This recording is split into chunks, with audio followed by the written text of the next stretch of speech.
दूसरी बात यह है कि जो लोग इसमें नए प्लेयर्स आएंगे उनके लिए हमने 10% मोबिलाइजेशन एडवांस है, वक्त आएगा तो उसको भी कंसिडर करना पड़ेगा ताकि वो अच्छी मशीनरी ले सके। मैं आपको बताता हूं, मैं जब मंत्री था 96 में तो मुंबई में 55 फ्लाईओवर बनाए। तब रेडी मिक्स कंक्रीट प्लांट देश में नहीं, जर्मनी से आते थे। वो जो ट्रक पर जो मिक्सर आता था वो देश में नहीं था। और तब मुझे याद है कि मैंने पहली बार MSRDC से फाइनेंस किया था। सिंपलेक्स करके कंपनी थी, उनको एक पाइलिंग मशीन को फाइनेंस किया था और उन्हें पहले बाहर से एक पाइलिंग मशीन लाई और वो फ्लाईओवर के लिए किया, तो मैं वो कार्यक्रम के लिए गया था। अब तो हजारों पाइलिंग मशीन हो गई। तो कभी ना कभी एक बात आप ऐसे सेमिनार में सोचो कि वर्ल्ड में सक्सेसफुल प्रैक्टिसेस में बेस्ट टेक्नोलॉजी अब कौन सी है। Upgradation of technology, cost effective, without compromise with the quality, which is the best technology, ये करना चाहिए। हमारे यहाँ प्रॉब्लम है कि एक बार जो तय होता उसी मार्ग से सब जाते हैं। बोलना नहीं चाहिए पर हमारे गांव में, मैं किसान हूं, हमारे यहाँ घर में जानवर होते हैं तो पहला एक जानवर होता है वो एक लाइन से एक लाइन पकड़ता है, सब उसी के साथ वैसे ही जाते हैं, वो लाइन नहीं तोड़ते। सरकार में अच्छा रहे कि बुरा रहे, और कोई अच्छा करेगा तो उसको पूछे तुमने क्यों अच्छा किया, क्या जरूरत थी तुमको कोई अवार्ड मिलने वाला है क्या, जाने दो ना, पैसा ज्यादा खर्चा हुआ तो होने दो, जैसा वैसा चलने दो। कल अगर तुमने रिस्क लिया और गड़बड़ हुई तो तुम्हारे पर जिम्मेदारी आएगी। वो बोलता प्रयोग मत करो, जो चल रहा है वो चलने दो।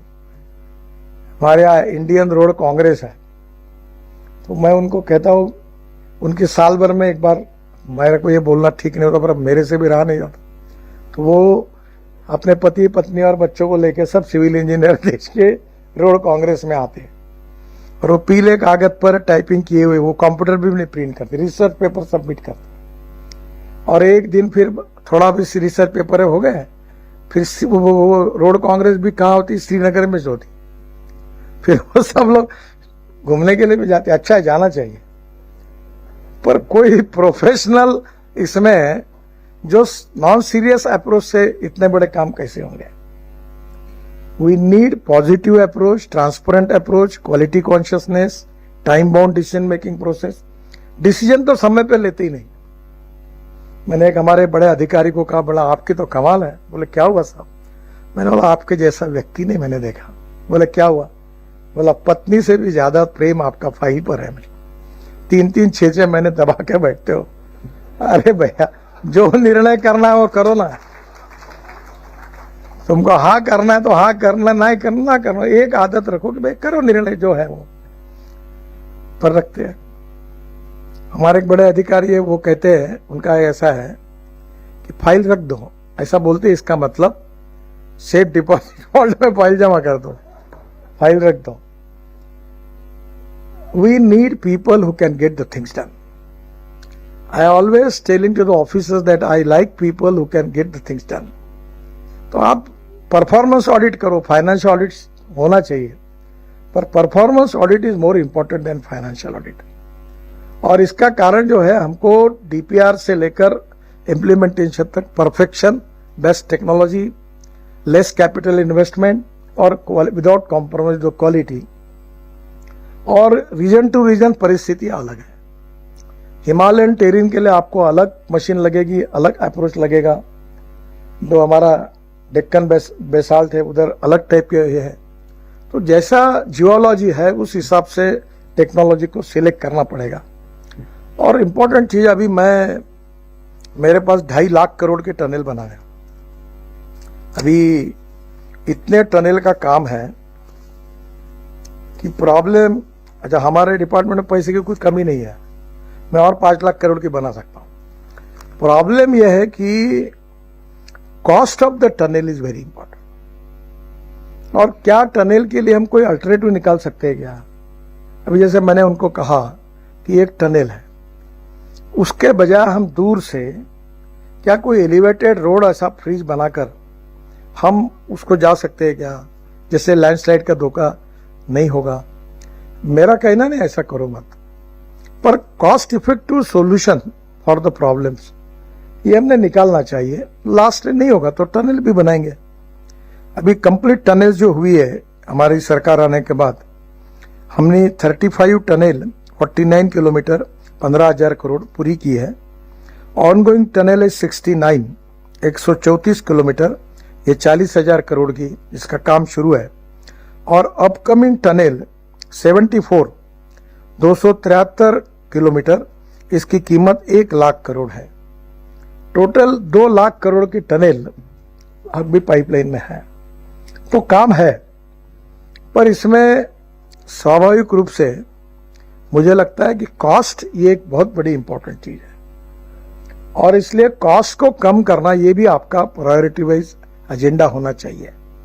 दूसरा, जो मटेरियल वहां से निकलता है वो रीयूज हो सकता है क्या रोड में, उससे कुछ कॉस्ट बच सकती है। अभी 1-2 बजे बहुत अच्छी बातें याद आई। एक बार हमने ये गोवा में आप जाओगे तो जुआरी नदी पर एक ब्रिज बनाया था, भी पूरा हो गया, बहुत सुंदर है, 2 टावर है। तो मैं हमारे लोगों को बहुत कहा कि इसमें काम करो, दोनों बाजू में कैप्सूल लिफ्ट लगाएंगे, ऊपर में 2 व्यूअर गैलरी बनाएंगे और 1,000 रुपए का टिकट लगाएंगे। रोज 2 लाख लोग आएंगे, जहां से पूरा गोवा दिखता है, गोवा में आते हैं, तो टोल के बजाय इसी से पैसा वसूल हो जाएगा। पर हमारे डिपार्टमेंट वाले ने कहा कि ये अपने मैंडेट में है क्या, ये कैसा करेंगे, मतलब छोड़ दो। मैंने मुख्यमंत्री को बुलाया, मैंने बोला तेरे को कवाई का धंधा बताता हूँ, तो लगाएगा कैप्सूल लिफ्ट और बना ले ब्रिज, और तुम्हारे स्टेट में इस पैसे से 10 प्रोजेक्ट होंगे। अब हमारे यहाँ पैसा कमाना भी, तो इनको लगता है कि ये भी कैसे करना, तो छोड़ो, मैंने उनको दे दिया। अब उनका टेंडर भी निकला, दिलीप बिडकॉन ने लिया और काम भी शुरू हो गया।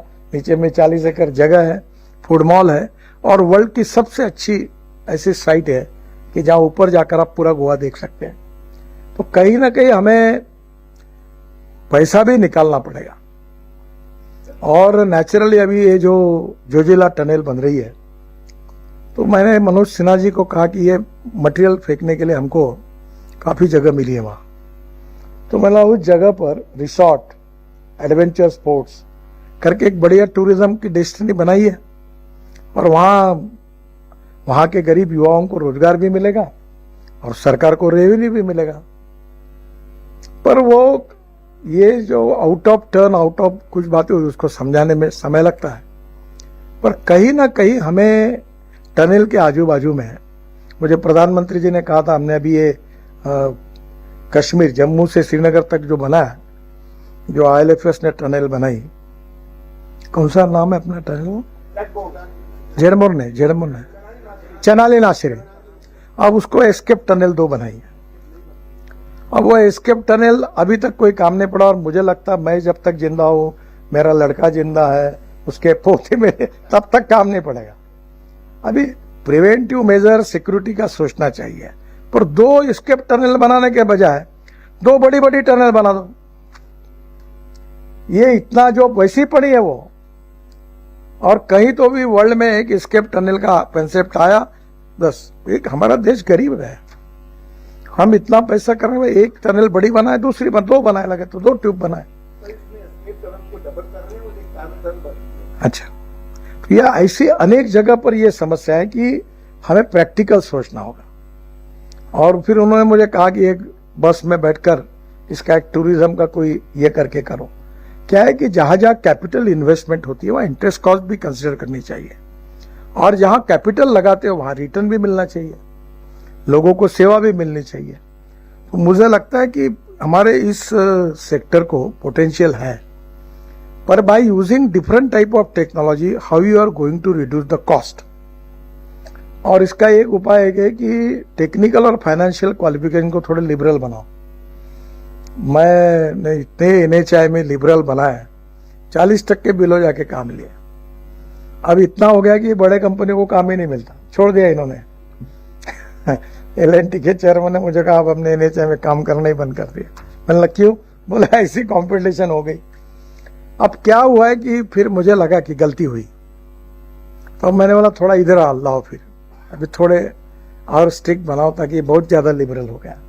हमें ऐसा ब्रेकिंग पॉइंट निकालना चाहिए कि जो एग्जैक्टली करेक्ट होगा।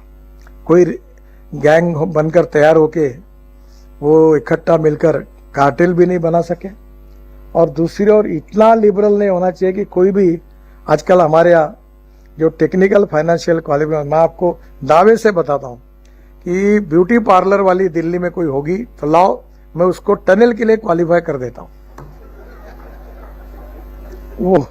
वो एक कंपनी आती यूरोप से खरीदी करके, उसके टेक्निकल वो जॉइंट वेंचर अपना टर्नओवर देती बैंक से, कोई कैटरिंग वाला, कोई बिल्डिंग बनाने वाला, कोई किसी के लिए भी क्वालिफाई कर सकता है। वो मीनिंगलेस है। आपका जो टेक्निकल क्वालिफिकेशन की जो सिस्टम है उसमें जॉइंट वेंचर जब अलाउ करते हैं तो एक आदमी को कुछ नहीं। अभी डीपीआर में मुझे सीरियसली लग रहा है कि 51% from the foreign company and 49% Indian company, ऐसा आप करना चाहिए ताकि कम से कम स्टैंडर्ड अच्छा हो। तो कहीं ना कहीं टेक्निकल फाइनेंशियल क्वालिफिकेशन लिबरल भी होने चाहिए, और इतने लिबरल नहीं होने चाहिए कि जिसके कारण कोई भी आए और भरे और सत्यानाश करे और टनल गिर जाए और हम दिन भर लाता खाते रहे लोगों की कि ये गिर गई। ये भी ना हो। We need to find out exactly which is the exact breaking point. और मुझे लगता है कि आने वाले समय में बहुत इंफ्रास्ट्रक्चर में डेवलपमेंट हो रही। रेलवे की टनल अलग है, हमारी अलग है, और बीच में गति शक्ति आई। तो मैंने कहा हम टनल बड़ी बनाते हैं, हम इधर रोड बनाएंगे, एक तरफ से रेलवे जाएगी, एक तरफ से आएगी, तो कॉस्ट कम हो जाएगी। अभी अब जैसे मैंने हमारे यहाँ मेट्रो में एक ही पिलर पर नीचे में रोड, ऊपर में हाईवे, ब्रिज और उसके ऊपर में मेट्रो। अभी पुणे में हमने 50,000 करोड़ के बना रहे, चेन्नई में बना रहे कि एक ही पिलर पर नीचे रोड, ऊपर में फ्लाईओवर, उसके ऊपर में फ्लाईओवर, उसके ऊपर में मेट्रो। तो अब टेक्नोलॉजी बदल गई, एकदम कॉस्ट बच गई। जो काम 200 रुपए में होता है वो डबल काम 125 रुपए में हुआ, 75 रुपीज का सेविंग हुआ। तो कहीं ना कहीं हम रेलवे और रोड टनल, इसमें भी दोनों के बीच में अगर कोऑर्डिनेशन करते हैं तो उसकी जगह रखते हैं, तो मुझे लगता है हम रेलवे के और हमारे मिलकर वो पैसे को हम दोनों शेयर कर सकते हैं। तो कहीं ना कहीं कैपिटल कॉस्ट को कम करना, क्वालिटी को अच्छा रखना, समय पर काम पूरा करना, और डिफरेंट टेरेन में डिफरेंट टाइप ऑफ मशीनरी को यूज करते हुए कैपिटल कॉस्ट को कम करते हुए कॉस्ट इफेक्टिव हम कैसे करें और उसमें मैक्सिमम प्लेयर्स तैयार हो, ये इस पर आप जरूर सोचिए। पर कहीं ना कहीं आप बैठकर सोच रहे हैं तो शायद आप सब लोग बहुत एक्सपीरियंस है, अनेक सालों से काम कर रहे हैं। मैं तो इंजीनियर भी नहीं हूँ, और मैं इंजीनियर बनने की भी मेरा क्वालिफिकेशन नहीं हुआ था, क्योंकि मैं जब 11th में था तो 75 में इमरजेंसी लग गई, तो मैं इमरजेंसी के खिलाफ काम करते हुए निकल गया, तो मुझे 52% मार्क मिले, और साइंस ग्रुप में 49.26% मिले। वो साल ही पूरा मैं इमरजेंसी के खिलाफ ही घूमता था। तो मुझे 50% से नीचे होने के कारण मैं इंजीनियरिंग कॉलेज के लिए डिस्क्वालीफाई हुआ। अब मुझे 9 डॉक्टरेट मिली, डीलिट्स मिली है, पर मैं डॉक्टर नहीं लगा था, क्योंकि मुझे वही बात याद है कि मैं इंजीनियर नहीं बन पाया। पर मुझे लगता है कि आप लोग अनुभवी हो, थोड़ा सा आप सब लोगों की comes together, thinks together and works together, अगर ये काम करेंगे तो बहुत बार मैं एक बात कहता हूँ कि ए नाम के व्यक्ति ने ए स्क्वायर काम किया और बी ने बी स्क्वायर काम किया, तो total work is A square plus B square. But when A and B comes together, thinks together and works together, A plus B bracket में स्क्वायर, जिसका जवाब आता है A square plus B square plus twice A B, and this twice A B is a result of collective team spirit. तो आप private sector से भी हो, गवर्नमेंट सेक्टर से भी हो, तो आप जरूर स्टडी करिए और हमारे देश के विकास के लिए